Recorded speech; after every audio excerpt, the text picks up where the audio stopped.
subscribe my channel. ಎಲ್ಲರಿಗೂ ನಮಸ್ಕಾರಗಳು. ಇಂದಿನ ವಿಡಿಯೋದಲ್ಲಿ ನಾವು 6ನೇ ತರಗತಿಯ ಗಣಿತ ವಿಷಯದ ಭಾಗ 2ರಲ್ಲಿ ಅಧ್ಯಾಯ 9 ಅಂಕಿಅಂಶಗಳ ನಿರ್ವಹಣೆ ಎಂಬ ಅಧ್ಯಾಯದಲ್ಲಿ ಅಭ್ಯಾಸ 9.1ರಲ್ಲಿ ಬರ್ತಕ್ಕಂತಹ ಎಲ್ಲಾ ಲೆಕ್ಕಗಳನ್ನು ತಿಳಿಯೋಣ ಮಕ್ಕಳೇ. ಅಂಕಿಅಂಶಗಳು ಅಂದ್ರೆ ಕೆಲವು ನಿರ್ದಿಷ್ಟ ಮಾಹಿತಿ ನೀಡೋದಕ್ಕೆ ಒಟ್ಟು ಮಾಡಿರತಕ್ಕಂತಹ ಸಂಖ್ಯೆಗಳ ಸಂಗ್ರಹವನ್ನ ನಾವು ಅಂಕಿಅಂಶಗಳು ಅಂತ ಹೇಳ್ತೀವಿ. ಗಮನಿಸಿ ಮಕ್ಕಳೇ, ಅಭ್ಯಾಸ 9.1 ಒಂದು ಗಣಿತದ ಪರೀಕ್ಷೆಯಲ್ಲಿ ಒಂದು ತರಗತಿಯ 40 ವಿದ್ಯಾರ್ಥಿಗಳು ಪಡೆದ ಅಂಕಗಳನ್ನು ಕೊಟ್ಟಿದೆ. ಈ ಅಂಕಗಳನ್ನು ಎಣಿಕೆ ಗುರುತುಗಳ ಸಹಾಯದಿಂದ ಒಂದು ಕೋಷ್ಟಕ ತಯಾರಿಸಿ ಅಂತ ಕೊಟ್ಟಿದ್ದಾರೆ. ನೋಡಿ ಮಕ್ಕಳೇ, ಒಂದು ತರಗತಿಯಲ್ಲಿ 40 ವಿದ್ಯಾರ್ಥಿಗಳಿದ್ದಾರೆ ಮಕ್ಕಳೇ. ಆ 40 ವಿದ್ಯಾರ್ಥಿಗಳು ತೆಗೆದಿರ್ತಕ್ಕಂತಹ ಅಂಕಗಳು ಇಲ್ಲಿವೆ. ಇವುಗಳನ್ನು ನೀವು ಒಂದು ಕೋಷ್ಟಕ ತಯಾರಿಸ್ಬಿಟ್ಟು ಬರೀಬೇಕು ಮಕ್ಕಳೇ. ಅದು ಹೇಗೆ ಅಂತ ನೋಡೋಣ. ಈ ರೀತಿ ಕೋಷ್ಟಕವನ್ನು ತಯಾರಿಸ್ಕೊಳ್ಳಿ. ಅದರಲ್ಲಿ ಒಂದು ಭಾಗದಲ್ಲಿ ಅಂಕಗಳು, ಇನ್ನೊಂದು ಭಾಗದಲ್ಲಿ ಎಣಿಕೆ ಗುರುತುಗಳು, ಇನ್ನೊಂದು ಭಾಗದಲ್ಲಿ ವಿದ್ಯಾರ್ಥಿಗಳ ಸಂಖ್ಯೆ ಅಂತ ಬರೆಯಿರಿ ಮಕ್ಕಳೇ. 1ರಿಂದ 9ರವರೆಗೆ ಅಂಕಿಗಳನ್ನು ಬರ್ಕೊಳ್ಳಿ. ಅದರಲ್ಲಿ ಒಂದು ಅಂಕವನ್ನು ಎಷ್ಟು ಜನ ತೆಗೆದುಕೊಂಡಿದ್ದಾರೆ ಅಂತ ಗಮನಿಸಿ. 1, 2. ಎಣಿಕೆ ಗುರುತುಗಳಲ್ಲಿ 2 ಗೆರೆಗಳನ್ನು ಹಾಕಿ ಮಕ್ಕಳೇ. 1 ಅಂಕ ತೆಗೆದುಕೊಂಡಿರ್ತಕ್ಕಂಥ ವಿದ್ಯಾರ್ಥಿಗಳ ಸಂಖ್ಯೆ 2. 2 ಅಂಕಗಳನ್ನು ಎಷ್ಟು ಜನ ತೆಗೆದುಕೊಂಡಿದ್ದಾರೆ ಅಂತ ನೋಡಿ ಮಕ್ಕಳೇ. 1, 2,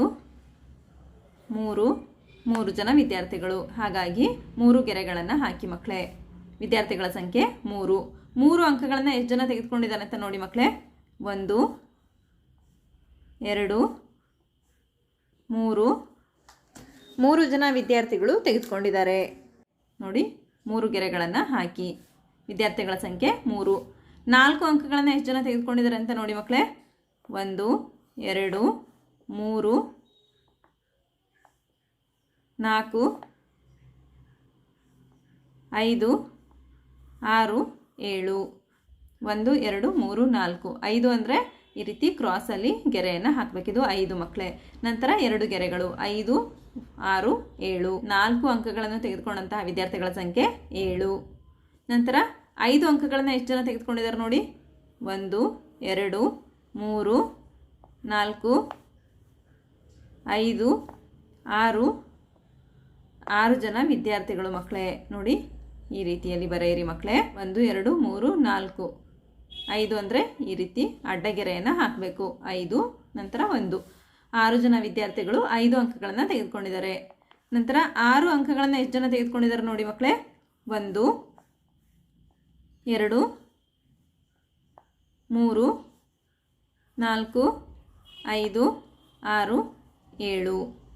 6 ಅಂಕಗಳನ್ನು 7 ಜನ ವಿದ್ಯಾರ್ಥಿಗಳು ತೆಗೆದುಕೊಂಡಿದ್ದಾರೆ ಮಕ್ಕಳೇ. ನಂತರ 7 ಅಂಕಗಳನ್ನು ಎಷ್ಟು ಜನ ತೆಗೆದುಕೊಂಡಿದ್ದಾರೆ ನೋಡಿ. 1, 2, 3, 4, 5 ಜನ ವಿದ್ಯಾರ್ಥಿಗಳು. 7 ಅಂಕಗಳನ್ನು 5 ಜನ ವಿದ್ಯಾರ್ಥಿಗಳು ತೆಗೆದುಕೊಂಡಿದ್ದಾರೆ. 8 ಅಂಕಗಳನ್ನು ಎಷ್ಟು ಜನ ತೆಗೆದುಕೊಂಡಿದ್ದಾರೆ ನೋಡಿ ಮಕ್ಕಳೇ. 1, 2, 3, 4 ಜನ ವಿದ್ಯಾರ್ಥಿಗಳು. 4 ಗೆರೆಗಳನ್ನು ಹಾಕಿ. ಇಲ್ಲಿ 4 ಅಂತ ಬರೆಯಿರಿ. 9 ಅಂಕಗಳನ್ನು ಎಷ್ಟು ಜನ ತೆಗೆದುಕೊಂಡಿದ್ದಾರೆ ಅಂತ ಗಮನಿಸಿ. 2, 3. ನೋಡಿ ಮಕ್ಕಳೇ, 9 ಅಂಕಗಳನ್ನು 3 ಜನ ವಿದ್ಯಾರ್ಥಿಗಳು ತೆಗೆದುಕೊಂಡಿದ್ದಾರೆ. ಈ ರೀತಿ ನೀವು ಕೋಷ್ಟಕವನ್ನು ತಯಾರಿಸ್ಕೊಳ್ಳಿ ಮಕ್ಕಳೇ. ಎ ಪ್ರಶ್ನೆಯನ್ನು ಗಮನಿಸಿ. ಎಷ್ಟು ವಿದ್ಯಾರ್ಥಿಗಳು 7 ಮತ್ತು 7ಕ್ಕಿಂತ ಹೆಚ್ಚು ಅಂಕಗಳನ್ನು ಗಳಿಸಿದ್ದಾರೆ ಅಂತ ಪ್ರಶ್ನೆ ಇದೆ. 7 ಮತ್ತು 7ಕ್ಕಿಂತ ಹೆಚ್ಚು ಅಂಕಗಳನ್ನು ಗಳಿಸಿದವರು ಎಷ್ಟು ಜನ ವಿದ್ಯಾರ್ಥಿಗಳು ಮಕ್ಕಳೇ ನೋಡಿ. 7 ಅಂಕಗಳನ್ನು ಪಡೆದವರು 5 ಜನ, 7ಕ್ಕಿಂತ ಹೆಚ್ಚಿಗೆ ಪಡೆದವರು 8 ಅಂಕಗಳನ್ನು ಪಡೆದವರು 4 ಜನ, 9 ಅಂಕಗಳನ್ನು ಪಡೆದವರು 3 ಜನ. 5 + 4 + 3 ಮಾಡಬೇಕು ಮಕ್ಕಳೇ. ಅಂದರೆ ಎಷ್ಟಾಗುತ್ತೆ? 12 ಜನ ಆಗುತ್ತೆ ಮಕ್ಕಳೇ. 5 + 4 + 3 12 ಆಗುತ್ತೆ. 12 ವಿದ್ಯಾರ್ಥಿಗಳು 7 ಮತ್ತು 7ಕ್ಕಿಂತ ಹೆಚ್ಚು ಅಂಕಗಳನ್ನು ಗಳಿಸಿದ್ದಾರೆ. ನಂತರ ಪ್ರಶ್ನೆ ಬಿ ನೋಡಿ ಮಕ್ಕಳೇ. 4ಕ್ಕಿಂತ ಕಡಿಮೆ ಅಂಕಗಳನ್ನು ಪಡೆದ ವಿದ್ಯಾರ್ಥಿಗಳ ಸಂಖ್ಯೆ ಎಷ್ಟು ಅಂತ ಪ್ರಶ್ನೆ ಕೇಳಿದ್ದಾರೆ. 4ಕ್ಕಿಂತ ಕಡಿಮೆ ಅಂಕಗಳನ್ನು ಪಡೆದವರು 3 + 3 + 2. 4ಕ್ಕಿಂತ ಕಡಿಮೆ ಅಂದರೆ 3, 2, 1 ಅಂಕಗಳನ್ನು ಪಡೆದವರಲ್ವಾ. 4ಕ್ಕಿಂತ ಕಡಿಮೆ ಅಂಕಗಳನ್ನು ಪಡೆದ ವಿದ್ಯಾರ್ಥಿಗಳ ಸಂಖ್ಯೆ 8. ಯಾಕೆಂದರೆ 2 + 3 + 3. ಇವರು 4ಕ್ಕಿಂತ ಕಡಿಮೆ ಅಂಕಗಳನ್ನು ಪಡೆದಿದ್ದಾರೆ. ಅರ್ಥ ಆಯ್ತಲ್ವಾ ಮಕ್ಕಳೇ. ಅದೇ ರೀತಿ 2ನೇ ಲೆಕ್ಕವನ್ನು ಗಮನಿಸಿ ಮಕ್ಕಳೇ. 4ನೇ ತರಗತಿಯ 30 ವಿದ್ಯಾರ್ಥಿಗಳ ಸಿಹಿ ತಿಂಡಿಗಳ ಆಯ್ಕೆ ಈ ಕೆಳಗಿನಂತಿದೆ. ನೋಡಿ ಮಕ್ಕಳೇ, ಇಲ್ಲೂ ಸಹ ನೀವು ಕೋಷ್ಟಕವನ್ನ ತಯಾರಿಸಬೇಕಾಗುತ್ತೆ. ಪ್ರಶ್ನೆ ಎ ನೋಡಿ, ಈ ಮೇಲಿನ ಸಿಹಿ ತಿಂಡಿಗಳ ಹೆಸರನ್ನು ಎಣಿಕೆ ಗುರುತುಗಳ ಸಹಾಯದಿಂದ ಒಂದು ಕೋಷ್ಟಕದಲ್ಲಿ ಜೋಡಿಸಿ ಅಂತ ಕೊಟ್ಟಿದ್ದಾರೆ. ನೀವಿಲ್ಲಿ ಕೋಷ್ಟಕವನ್ನ ತಯಾರು ಮಾಡಬೇಕು. ನೋಡಿ ಮಕ್ಕಳೇ, ಕೋಷ್ಟಕ ಈ ರೀತಿ ಇರಬೇಕು. ಸಿಹಿ ತಿಂಡಿಗಳನ್ನ ಬರಿಬೇಕು ಮಕ್ಕಳೇ. ಮೊದಲು ಲಾಡು, ಬರ್ಫಿ, ಜಿಲೇಬಿ, ರಸಗುಲ್ಲ, ನಂತರ ಎಣಿಕೆ ಗುರುತುಗಳು, ನಂತರ ಇಷ್ಟಪಡುವ ವಿದ್ಯಾರ್ಥಿಗಳ ಸಂಖ್ಯೆ. ನೋಡಿ ಮಕ್ಕಳೇ, ಲಾಡುವನ್ನ ಎಷ್ಟು ಜನ ವಿದ್ಯಾರ್ಥಿಗಳು ಇಷ್ಟಪಡ್ತಾರೆ ಮಕ್ಕಳೇ ಗಮನಿಸಿ. ನೋಡಿ, 1 2 3 4 5 6 7 8 9 10 11 11 ಜನ ವಿದ್ಯಾರ್ಥಿಗಳು ಲಾಡುವನ್ನ ಇಷ್ಟಪಡ್ತಾರೆ ಮಕ್ಕಳೇ. ನಂತರ ಬರ್ಫಿಯನ್ನ ಎಷ್ಟು ಜನ ವಿದ್ಯಾರ್ಥಿಗಳು ಇಷ್ಟಪಡ್ತಾರೆ ಅಂತ ನೋಡಿ. 1 2 3 ಜನ ವಿದ್ಯಾರ್ಥಿಗಳು ಬರ್ಫಿಯನ್ನ ಇಷ್ಟಪಡ್ತಾರೆ. ನಂತರ ಜಿಲೇಬಿಯನ್ನ ಎಷ್ಟು ಜನ ವಿದ್ಯಾರ್ಥಿಗಳು ಇಷ್ಟಪಡ್ತಾರೆ ಅಂತ ಗಮನಿಸಿ ಮಕ್ಕಳೇ. ನೋಡಿ, 1 2 3 4 5 6 7 ಜನ ವಿದ್ಯಾರ್ಥಿಗಳು ಜಿಲೇಬಿಯನ್ನ ಇಷ್ಟಪಡ್ತಾರೆ. ನಂತರ ರಸಗುಲ್ಲವನ್ನ ಎಷ್ಟು ಜನ ವಿದ್ಯಾರ್ಥಿಗಳು ಇಷ್ಟಪಡ್ತಾರೆ ನೋಡಿ ಮಕ್ಕಳೇ. 1 2 3 4 5 6 7 8 9 ರಸಗುಲ್ಲವನ್ನ ಇಷ್ಟಪಡ್ತಕ್ಕಂಥ ವಿದ್ಯಾರ್ಥಿಗಳ ಸಂಖ್ಯೆ 9. ಯಾವ ಬಗೆಯ ಸಿಹಿ ತಿಂಡಿಯನ್ನು ಹೆಚ್ಚು ವಿದ್ಯಾರ್ಥಿಗಳು ಬಯಸುತ್ತಾರೆ ಅಂತ ಇದೆ. ಹೆಚ್ಚಿನ ವಿದ್ಯಾರ್ಥಿಗಳು ಇಷ್ಟಪಡ್ತಕ್ಕಂತಹ ತಿಂಡಿ ಯಾವುದು ಮಕ್ಕಳೇ? ಹೆಚ್ಚಿನ ವಿದ್ಯಾರ್ಥಿಗಳು ಇಷ್ಟಪಡ್ತಕ್ಕಂತಹ ತಿಂಡಿ ಲಾಡು ಮಕ್ಕಳೇ. ನೋಡಿ, 11 ಜನ ವಿದ್ಯಾರ್ಥಿಗಳು ಲಾಡುವನ್ನ ಇಷ್ಟಪಡ್ತಾರೆ. ಲಾಡು ಸಿಹಿ ತಿಂಡಿಯನ್ನು ಹೆಚ್ಚು ವಿದ್ಯಾರ್ಥಿಗಳು ಬಯಸುತ್ತಾರೆ. ನಂತರ ಪ್ರಶ್ನೆ 3 ಗಮನಿಸಿ ಮಕ್ಕಳೇ. 6 ಮುಖಗಳಿರುವ ಒಂದು ದಾಳವನ್ನು ಕೆಥರಿನ್ 40 ಬಾರಿ ಉರುಳಿಸಿದಾಗ ಆ ದಾಳವು ತೋರಿಸಿದ ಮುಖ ಸಂಖ್ಯೆಯನ್ನು ಈ ಕೆಳಗೆ ಕೊಟ್ಟಿದೆ. ದಾಳವನ್ನು ಉರುಳಿಸಿದಾಗ ಯಾವ ಯಾವ ಸಂಖ್ಯೆಗಳು ಬರ್ತಾವಲ್ವ ಆ ಸಂಖ್ಯೆಗಳನ್ನು ಇಲ್ಲಿ ಕೊಟ್ಟಿದ್ದಾರೆ. ಈ ಅಂಕಿ ಅಂಶಗಳಿಗೆ ಎಣಿಕೆ ಗುರುತುಗಳ ಸಹಾಯದಿಂದ ಒಂದು ಕೋಷ್ಟಕವನ್ನು ತಯಾರಿಸಿ. ಈ ಮುಂದಿನವುಗಳನ್ನು ಕಂಡುಹಿಡಿಯಿರಿ ಅಂತ ಕೊಟ್ಟಿದ್ದಾರೆ. ನೋಡಿ ಮಕ್ಕಳೇ, ಈ ರೀತಿ ಕೋಷ್ಟಕವನ್ನು ಬರ್ಕೊಳ್ಳಿ. ದಾಳದ ಮೇಲಿನ ಸಂಖ್ಯೆ, ಎಣಿಕೆ ಗುರುತುಗಳು, ಬಂದಿರುವ ಸಂಖ್ಯೆಗಳು. ನೋಡಿ ಮಕ್ಕಳೇ, ಈ ಕೋಷ್ಟಕವನ್ನು ಗಮನಿಸಿ ನೀವು ಸಹ. ದಾಳದ ಮೇಲಿನ ಸಂಖ್ಯೆ 1 ಎಷ್ಟು ಬಾರಿ ಬಂದಿದೆ ಮಕ್ಕಳೇ? ನೋಡಿ, 1 2 3 4 5 6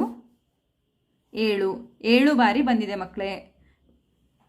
ದಾಳದ ಮೇಲಿನ ಸಂಖ್ಯೆ 1 7 ಬಾರಿ ಬಂದಿದೆ ಮಕ್ಕಳೇ. ನಂತರ 2 ಮಕ್ಕಳೇ, 2 ಎಷ್ಟು ಬಾರಿ ಬಂದಿದೆ ನೋಡಿ. 1 2 3 4 5 6 2 6 ಬಾರಿ ಬಂದಿದೆ ಮಕ್ಕಳೇ. ನೋಡಿ, ಈ ರೀತಿ ಎಣಿಕೆ ಗುರುತುಗಳಲ್ಲಿ ನೀವು ಈ ರೀತಿ ಗೆರೆಗಳನ್ನು ಹಾಕಬೇಕು ಮಕ್ಕಳೇ. ನಂತರದಲ್ಲಿ ಸಂಖ್ಯೆಗಳನ್ನು ಬರಿಬೇಕು 6 ಬಾರಿ. ನಂತರ ದಾಳದ ಮೇಲಿನ ಸಂಖ್ಯೆ 3 ಮಕ್ಕಳೇ, ಎಷ್ಟು ಬಾರಿ ಬಂದಿದೆ ಮಕ್ಕಳೇ? 1 2 3 4 5 ಬಾರಿ ಬಂದಿದೆ ಮಕ್ಕಳೇ. ನಂತರ ದಾಳದ ಮೇಲಿನ ಸಂಖ್ಯೆ 4 ಮಕ್ಕಳೇ, 4 ಎಷ್ಟು ಬಾರಿ ಬಂದಿದೆ ನೋಡಿ. 1 2 3 4 ಬಾರಿ ಬಂದಿದೆ ಮಕ್ಕಳೇ. ದಾಳದ ಮೇಲಿನ ಸಂಖ್ಯೆ 4 ಬಾರಿ ಬಂದಿದೆ. ನಂತರ ದಾಳದ ಮೇಲಿನ ಸಂಖ್ಯೆ 5 ಮಕ್ಕಳೇ, 5 ಎಷ್ಟು ಬಾರಿ ಬಂದಿದೆ ನೋಡಿ. 1 2 3 4 5 6 7 8 9 10 11 11 ಬಾರಿ ಬಂದಿದೆ ಮಕ್ಕಳೇ. ನೋಡಿ, ಈ ರೀತಿಯಲ್ಲಿ ಬರಿಬೇಕು. 1 2 3 4 ಈ ರೀತಿ ಹಾಕಿದರೆ 5 6 7 8 9 ನಂತರ ಅಡ್ಡಗೆರೆ 10 ನಂತರ 1 11 ಬಾರಿ ಬಂದಿದೆ. ನಂತರ 6 ದಾಳದ ಮೇಲಿನ ಸಂಖ್ಯೆ 6 ಮಕ್ಕಳೇ, 6 ಎಷ್ಟು ಬಾರಿ ಬಂದಿದೆ? 1 2 3 4 5 6 7 ದಾಳದ ಮೇಲಿನ ಸಂಖ್ಯೆ 6 7 ಬಾರಿ ಬಂದಿದೆ. ಈ ರೀತಿ ನೀವು ಸಹ ಕೋಷ್ಟಕವನ್ನು ರಚಿಸಿ ಮಕ್ಕಳೇ. ಅತಿ ಕಡಿಮೆ ಬಾರಿ ಪುನರಾವರ್ತನೆಯಾಗಿರುವ ಸಂಖ್ಯೆ ಅಂತ ಕೇಳಿದರೆ ನೋಡಿ ಮಕ್ಕಳೇ, ಈ ಕೋಷ್ಟಕವನ್ನು ಗಮನಿಸಿ.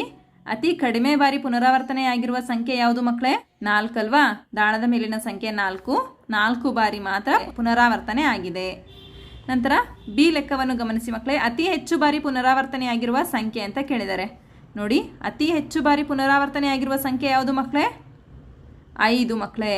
5 ಅತಿ ಹೆಚ್ಚು ಬಾರಿ ಪುನರಾವರ್ತನೆ ಆಗಿದೆ. 11 ಬಾರಿ ಪುನರಾವರ್ತನೆ ಆಗಿದೆ ಮಕ್ಕಳೇ 5. ನಂತರ ಸಿ ಲೆಕ್ಕವನ್ನು ಗಮನಿಸಿ. ಸಮನಾದ ರೀತಿಯಲ್ಲಿ ಪುನರಾವರ್ತಿಸಿರುವ ಸಂಖ್ಯೆಗಳು.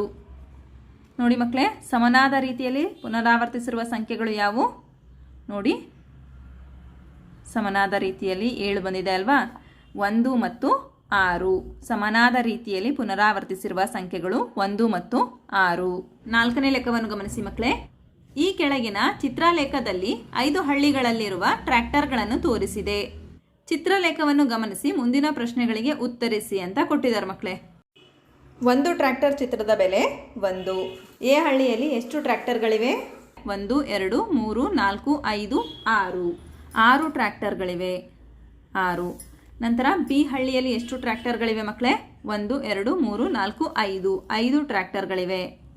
ನಂತರ ಸಿ ಹಳ್ಳಿಯಲ್ಲಿ ಎಷ್ಟು ಟ್ರ್ಯಾಕ್ಟರ್ಗಳಿವೆ ಮಕ್ಕಳೇ? 1 2 3 4 5 6 7 8. 8 ಟ್ರ್ಯಾಕ್ಟರ್ಗಳಿವೆ. ನಂತರ ಡಿ ಹಳ್ಳಿಯಲ್ಲಿ ಎಷ್ಟು ಟ್ರ್ಯಾಕ್ಟರ್ಗಳಿವೆ ಮಕ್ಕಳೇ? 1 2 3. 3 ಟ್ರ್ಯಾಕ್ಟರ್ಗಳಿವೆ. ಈ ಹಳ್ಳಿಯಲ್ಲಿ 1 2 3 4 5 6. 6 ಟ್ರ್ಯಾಕ್ಟರ್ಗಳಿವೆ.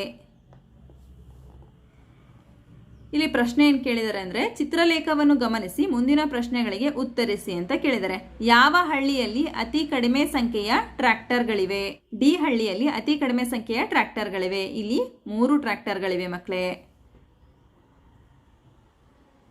ಡಿ ಹಳ್ಳಿಯಲ್ಲಿ. ನಂತರ ಬಿ ಲೆಕ್ಕವನ್ನು ಗಮನಿಸಿ. ಯಾವ ಹಳ್ಳಿಯಲ್ಲಿ ಅತಿ ಹೆಚ್ಚು ಸಂಖ್ಯೆಯ ಟ್ರ್ಯಾಕ್ಟರ್ಗಳಿವೆ?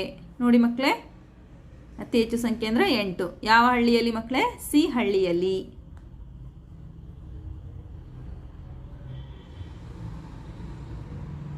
ನಂತರ ಸಿ ಪ್ರಶ್ನೆಯನ್ನು ಗಮನಿಸಿ ಮಕ್ಕಳೇ.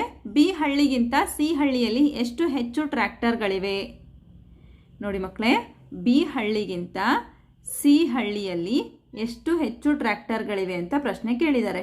ಅಂದರೆ ನೋಡಿ, 8 ಮೈನಸ್ 5 ಮಾಡಬೇಕು ಮಕ್ಕಳೇ. 8ರಲ್ಲಿ 5 ಕಳೆದ್ರೆ 3.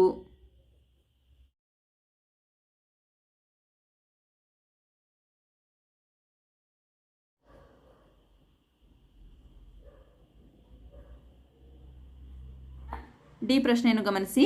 5 ಹಳ್ಳಿಯಲ್ಲಿರುವ ಒಟ್ಟು ಟ್ರ್ಯಾಕ್ಟರ್ಗಳ ಸಂಖ್ಯೆ ಎಷ್ಟು? ನೋಡಿ ಮಕ್ಕಳೇ, 5 ಹಳ್ಳಿಯಲ್ಲಿರ್ತಕ್ಕಂಥ ಒಟ್ಟು ಟ್ರ್ಯಾಕ್ಟರ್ಗಳ ಸಂಖ್ಯೆಯನ್ನು ಕೇಳಿದ್ದಾರೆ. 6 + 5 + 8 + 3 + 6. ಕೂಡಿಸಿ ಮಕ್ಕಳೇ. 6ಕ್ಕೆ 5 ಕೂಡಿದ್ರೆ 11 ಮಕ್ಕಳೇ. 11ಕ್ಕೆ 8 ಕೂಡಿದ್ರೆ 19. 19ಕ್ಕೆ 3 ಕೂಡಿದ್ರೆ 22 ಮಕ್ಕಳೇ. 22ಕ್ಕೆ 6 ಕೂಡಿದ್ರೆ 28. 28 ಟ್ರ್ಯಾಕ್ಟರ್ಗಳು.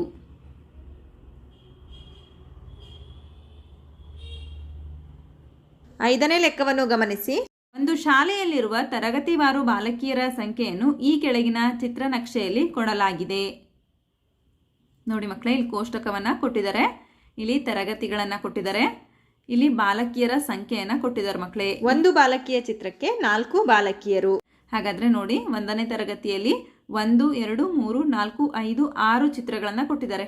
ಒಂದು ಚಿತ್ರಕ್ಕೆ 4 ಬಾಲಕಿಯರು ಅಂದರೆ 6 ಚಿತ್ರಗಳಿಗೆ ಎಷ್ಟಾಗುತ್ತೆ ಮಕ್ಕಳೇ? 6 4 24 ಆಗುತ್ತೆ. 6 × 4 24 ಬಾಲಕಿಯರು, ಹೌದಲ್ವಾ? ನಂತರ 2ನೇ ತರಗತಿಯಲ್ಲಿ ಗಮನಿಸಿ. 1 2 3 4 4 4 16. ನಂತರ ಇಲ್ಲಿ ಅರ್ಧ ಚಿತ್ರವನ್ನು ಕೊಟ್ಟಿದ್ದಾರೆ ಮಕ್ಕಳೇ. ಪೂರ್ತಿ ಚಿತ್ರ ಅಂದರೆ 4 ಮಕ್ಕಳೇ, ಅರ್ಧ ಚಿತ್ರ ಅಂದರೆ 2. ಹಾಗಾದರೆ ಎಷ್ಟಾಗುತ್ತೆ? ಇಲ್ಲಿ 4 4 16. ನಂತರ 16ಕ್ಕೆ 2 ಕೂಡಿದ್ರೆ 18. 18. ನಂತರ 3ನೇ ತರಗತಿಯಲ್ಲಿ ಗಮನಿಸಿ ಮಕ್ಕಳೇ. 1 2 3 4 5 ಚಿತ್ರಗಳನ್ನು ಕೊಟ್ಟಿದ್ದಾರೆ. ಒಂದು ಚಿತ್ರಕ್ಕೆ 4 ಬಾಲಕಿಯರು ಅಂದರೆ 5 ಚಿತ್ರಕ್ಕೆ 5 4 20. 5 × 4 20. ನಂತರ 4ನೇ ತರಗತಿ ನೋಡಿ ಮಕ್ಕಳೇ. 1 2 3 ನಂತರ ಅರ್ಧ ಚಿತ್ರವನ್ನು ಕೊಟ್ಟಿದ್ದಾರೆ. ನೋಡಿ, 3 4 12. 12ಕ್ಕೆ 2 ಕೂಡಿದ್ರೆ 14. ನಂತರ ನೋಡಿ 5ನೇ ತರಗತಿಯಲ್ಲಿ 2 ಪೂರ್ಣ ಚಿತ್ರವನ್ನು ಕೊಟ್ಟಿದ್ದಾರೆ, ಒಂದು ಅರ್ಧ ಚಿತ್ರವನ್ನು ಕೊಟ್ಟಿದ್ದಾರೆ ಮಕ್ಕಳೇ. ಅಂದರೆ 4 2 8, 8ಕ್ಕೆ 2 ಕೂಡಿದ್ರೆ 10. ನಂತರ 6ನೇ ತರಗತಿಯನ್ನು ಗಮನಿಸಿ ಮಕ್ಕಳೇ. 1 2 3 4, 4 ಸಹ ಪೂರ್ಣ ಚಿತ್ರಗಳಿವೆ. ಅಂದರೆ 4 4 16. 7ನೇ ತರಗತಿಯನ್ನು ಗಮನಿಸಿ ಮಕ್ಕಳೇ. ಇಲ್ಲೂ ಸಹ 3 ಪೂರ್ಣ ಬಾಲಕಿಯ ಚಿತ್ರವನ್ನು ಕೊಟ್ಟಿದ್ದಾರೆ. 3 4 12. ನಂತರ 8ನೇ ತರಗತಿಯಲ್ಲಿ ಗಮನಿಸಿ ಮಕ್ಕಳೇ. ಇದು ಪೂರ್ಣ ಬಾಲಕಿಯ ಚಿತ್ರ, ನಂತರ ಅರ್ಧ ಚಿತ್ರವನ್ನು ಕೊಟ್ಟಿದ್ದಾರೆ. 4 4ಕ್ಕೆ 2 ಕೂಡಿದ್ರೆ 6. ಈ ಮೇಲಿನ ಚಿತ್ರ ನಕ್ಷೆಯನ್ನು ಗಮನಿಸಿ ಈ ಕೆಳಗಿನ ಪ್ರಶ್ನೆಗಳಿಗೆ ಉತ್ತರಿಸಿ ಅಂತ ಕೊಟ್ಟಿದ್ದಾರೆ ಮಕ್ಕಳೇ. ಎ ಪ್ರಶ್ನೆಯನ್ನು ಗಮನಿಸಿ. ಯಾವ ತರಗತಿಯಲ್ಲಿ ಅತಿ ಕಡಿಮೆ ಸಂಖ್ಯೆಯ ಬಾಲಕಿಯರಿದ್ದಾರೆ? ಯಾವ ತರಗತಿಯಲ್ಲಿ ಅತಿ ಕಡಿಮೆ ಸಂಖ್ಯೆಯ ಬಾಲಕಿಯರಿದ್ದಾರೆ ಮಕ್ಕಳೇ? 8ನೇ ತರಗತಿಯಲ್ಲಿ ಮಾತ್ರ ಅತಿ ಕಡಿಮೆ ಸಂಖ್ಯೆಯ ಬಾಲಕಿಯರಿದ್ದಾರೆ ಮಕ್ಕಳೇ. 6 ಜನ ಬಾಲಕಿಯರಿದ್ದಾರೆ. ನೋಡಿ 8ನೇ ತರಗತಿ ಅಂತ ಬರೆಯಿರಿ.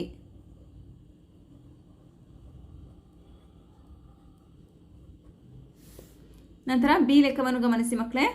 6ನೇ ತರಗತಿಯಲ್ಲಿರುವ ಬಾಲಕಿಯರ ಸಂಖ್ಯೆಯು 5ನೇ ತರಗತಿಯಲ್ಲಿರುವ ಬಾಲಕಿಯರ ಸಂಖ್ಯೆಗಿಂತ ಕಡಿಮೆಯೇ ಅಂತ ಕೇಳಿದ್ದಾರೆ ಮಕ್ಕಳೇ. 6ನೇ ತರಗತಿಯಲ್ಲಿನ ಬಾಲಕಿಯರ ಸಂಖ್ಯೆ 16. 5ನೇ ತರಗತಿಯಲ್ಲಿನ ಬಾಲಕಿಯರ ಸಂಖ್ಯೆ 10. 16 10 ಯಾವುದು ಜಾಸ್ತಿ ಮಕ್ಕಳೇ? 16 ವಿದ್ಯಾರ್ಥಿಗಳು ಜಾಸ್ತಿ ಅಲ್ವಾ? ನೋಡಿ ಸಿ ಲೆಕ್ಕವನ್ನು ಗಮನಿಸಿ ಮಕ್ಕಳೇ. 7ನೇ ತರಗತಿಯಲ್ಲಿರುವ ಬಾಲಕಿಯರ ಸಂಖ್ಯೆ ಎಷ್ಟು? 12 ಬಾಲಕಿಯರು. ನೋಡಿ 12 ಜನ ಇದ್ದಾರಲ್ವಾ? 6ನೇ ಲೆಕ್ಕವನ್ನು ಗಮನಿಸಿ ಮಕ್ಕಳೇ. ಒಂದು ಅಂಗಡಿಯಲ್ಲಿ ಒಂದು ವಾರದ ವಿದ್ಯುತ್ ದೀಪಗಳ ಮಾರಾಟವನ್ನು ಈ ಕೋಷ್ಟಕದಲ್ಲಿ ಕೊಡಲಾಗಿದೆ. ನೋಡಿ ಮಕ್ಕಳೇ, ಇಲ್ಲಿ ದಿನಗಳನ್ನು ಕೊಟ್ಟಿದ್ದಾರೆ, ಇಲ್ಲಿ ಮಾರಾಟ ಮಾಡಿದ ವಿದ್ಯುತ್ ಬಲ್ಬ್ಗಳ ಸಂಖ್ಯೆಯನ್ನು ಕೊಟ್ಟಿದ್ದಾರೆ. ಇಲ್ಲಿ ಒಂದು ಚಿತ್ರದ ಬಲ್ಬ್ಗೆ 2 ಬಲ್ಬ್ಗಳು ಮಕ್ಕಳೇ. ಹಾಗಾದರೆ ನೋಡಿ ಗಮನಿಸಿ, ಸೋಮವಾರ ಎಷ್ಟು ಬಲ್ಬ್ಗಳು ಮಾರಾಟವಾಗಿವೆ ಅಂತ ಗಮನಿಸಿ. ಸೋಮವಾರ 1 2 3 4 5 6 ಬಲ್ಬ್ಗಳ ಚಿತ್ರವನ್ನು ಕೊಟ್ಟಿದ್ದಾರೆ. ಒಂದು ಬಲ್ಬ್ಗೆ 2 ಬಲ್ಬ್ಗಳಾದರೆ 6 ಚಿತ್ರಗಳಿಗೆ ಎಷ್ಟಾಗುತ್ತೆ ಮಕ್ಕಳೇ? 6 2 12. 6 × 2 6 2 12 ಆಗುತ್ತೆ. ನಂತರ ಮಂಗಳವಾರ ಗಮನಿಸಿ. 1 2 3 4 5 6 7 8 8 ಬಲ್ಬ್ಗಳಿವೆ ಮಕ್ಕಳೇ. ಹಾಗಾದರೆ ಒಂದು ಬಲ್ಬ್ಗೆ 2 ಬಲ್ಬ್ಗಳು ಅಂದರೆ 8 ಬಲ್ಬ್ಗಳಿಗೆ ಎಷ್ಟಾಗುತ್ತೆ ಮಕ್ಕಳೇ? 8 2 16. ನಂತರ ಬುಧವಾರ ನೋಡಿ. 1 2 3 4 ಬಲ್ಬ್ಗಳ ಚಿತ್ರವನ್ನು ಕೊಟ್ಟಿದ್ದಾರೆ. 4 2 8. ನಂತರ ಗುರುವಾರ ನೋಡಿ ಮಕ್ಕಳೇ. 1 2 3 4 5 5 × 2 5 2 10. ಶುಕ್ರವಾರ ಗಮನಿಸಿ ಮಕ್ಕಳೇ. 1 2 3 4 5 6 7 7 × 2 7 2 14. ನಂತರ ಶನಿವಾರ ನೋಡಿ. 1 2 3 4 4 × 2 4 2 8. ಭಾನುವಾರ ಗಮನಿಸಿ. 1 2 3 4 5 6 7 8 9 9 × 2 9 2 18. ನಂತರ ಪ್ರಶ್ನೆಯನ್ನು ಗಮನಿಸಿ ಮಕ್ಕಳೇ. ಚಿತ್ರನಕ್ಷೆಯನ್ನು ಗಮನಿಸಿ ಈ ಮುಂದಿನ ಪ್ರಶ್ನೆಗಳಿಗೆ ಉತ್ತರಿಸಿ. ಶುಕ್ರವಾರ ಮಾರಿದ ಬಲ್ಬ್ಗಳ ಸಂಖ್ಯೆ ಎಷ್ಟು? ನೋಡಿ ಮಕ್ಕಳೇ, ಶುಕ್ರವಾರ ಮಾರಿದ ಬಲ್ಬ್ಗಳ ಸಂಖ್ಯೆ ಎಷ್ಟು? 14 ಬಲ್ಬ್ಗಳು.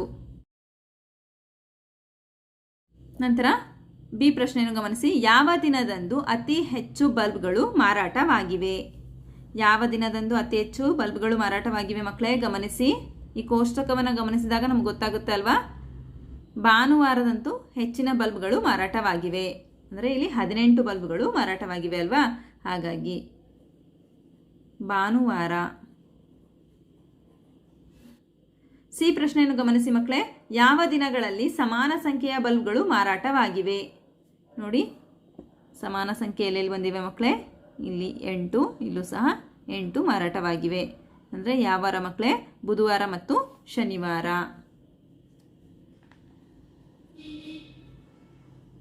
ಬುಧವಾರ ಮತ್ತು ಶನಿವಾರ. ನಂತರ ಡಿ ಪ್ರಶ್ನೆಯನ್ನು ಗಮನಿಸಿ. ಯಾವ ದಿನಗಳಲ್ಲಿ ಕನಿಷ್ಠ ಸಂಖ್ಯೆಯ ಬಲ್ಬ್ಗಳು ಮಾರಾಟವಾಗಿವೆ? ನೋಡಿ, ಬುಧವಾರನೂ ಸಹ 8 ಬಲ್ಬ್ಗಳು ಮಾರಾಟವಾಗಿವೆ, ಶನಿವಾರನೂ ಸಹ 8 ಬಲ್ಬ್ಗಳು ಮಾರಾಟವಾಗಿವೆ. ಬುಧವಾರ ಮತ್ತು ಶನಿವಾರ ಕಡಿಮೆ ಸಂಖ್ಯೆಯ ಬಲ್ಬ್ಗಳು ಮಾರಾಟವಾಗಿವೆ. ಬುಧವಾರ ಮತ್ತು ಶನಿವಾರ. ನಂತರ ಈ ಪ್ರಶ್ನೆಯನ್ನು ಗಮನಿಸಿ. ಒಂದು ರಟ್ಟಿನ ಪೆಟ್ಟಿಗೆಯಲ್ಲಿ 9 ಬಲ್ಬ್ಗಳು ಹಿಡಿಸಬಹುದಾದರೆ ಕೋಷ್ಟಕದಲ್ಲಿರುವ ಒಟ್ಟು ಬಲ್ಬ್ಗಳನ್ನು ತುಂಬಲು ಎಷ್ಟು ರಟ್ಟಿನ ಪೆಟ್ಟಿಗೆಗಳು ಅವಶ್ಯಕ? ಅಂದರೆ ಇವುಗಳನ್ನು ಕೂಡಿದಾಗ 86 ಬಲ್ಬ್ಗಳಾಗ್ತವೆ ಮಕ್ಕಳೇ. 86ನ ನಾವು 9ರಿಂದ ಭಾಗಿಸ್ಬೇಕಾಗುತ್ತೆ. ಯಾಕೆಂದರೆ ಒಂದು ರಟ್ಟಿನ ಪೆಟ್ಟಿಗೆಯು 9 ಬಲ್ಬ್ಗಳನ್ನು ಹಿಡಿಸುತ್ತೆ ಅಲ್ವಾ. ಹಾಗಾಗಿ 86ನ ನಾವು 9ರಿಂದ ಭಾಗಿಸ್ಬೇಕಾಗುತ್ತೆ. ನೋಡಿ, 86ನ 9ರಿಂದ ಭಾಗಿಸಿ 9 81. ನೋಡಿ ಮಕ್ಕಳೇ, 6ರಲ್ಲಿ 1 ಕಳೆದ್ರೆ 5. ಒಂದು ರಟ್ಟಿನ ಪೆಟ್ಟಿಗೆಯಲ್ಲಿ 9 ಬಲ್ಬ್ಗಳನ್ನು ಇಟ್ಟರೆ 9 ಬಲ್ಬ್ಗಳನ್ನು ಇಡಲು 9 ಪೆಟ್ಟಿಗೆಗಳು ಬೇಕಾಗ್ತವೆ. ನಂತರ ಇನ್ನು 5 ಬಲ್ಬ್ಗಳು ಉಳಿತವೆ ಮಕ್ಕಳೇ. ಆ 5 ಬಲ್ಬ್ಗಳನ್ನು ಇಡಲು ಇನ್ನೊಂದು ಪೆಟ್ಟಿಗೆನ ನಾವು ತೆಗೆದುಕೊಳ್ಬೇಕಾಗುತ್ತೆ. ಹಾಗಾದರೆ 9, ನಂತರ ಈ 5 ಬಲ್ಬ್ಗಳನ್ನು ಇಡೋದಕ್ಕೆ ಇನ್ನೊಂದು ಪೆಟ್ಟಿಗೆಯನ್ನು ನಾವು ತೆಗೆದುಕೊಳ್ಬೇಕಾಗುತ್ತೆ. ಅಂದರೆ 10 ಪೆಟ್ಟಿಗೆಗಳು ಅವಶ್ಯಕ ಮಕ್ಕಳೇ.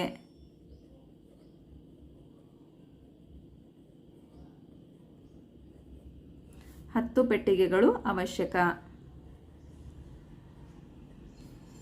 ಅರ್ಥ ಆಯ್ತಲ್ವಾ ಮಕ್ಕಳೇ? ಹಾಗಾದರೆ ಮಕ್ಕಳೇ, ಈ ಅಭ್ಯಾಸದಲ್ಲಿ ಬರ್ತಕ್ಕಂತಹ ಎಲ್ಲ ಲೆಕ್ಕಗಳು ನಿಮಗೆ ಅರ್ಥ ಆಗಿದೆ ಅಂತ ನಾನು ಭಾವಿಸ್ತಾ ಇದ್ದೀನಿ. ಧನ್ಯವಾದಗಳು. ನಮ್ಮ ವಿಡಿಯೋ ಇಷ್ಟವಾದಲ್ಲಿ ಪ್ಲೀಸ್ ಸಬ್ಸ್ಕ್ರೈಬ್ ಮಾಡಿ, ಲೈಕ್ ಮಾಡಿ, ಶೇರ್ ಮಾಡಿ, ಪ್ರೋತ್ಸಾಹಿಸಿ.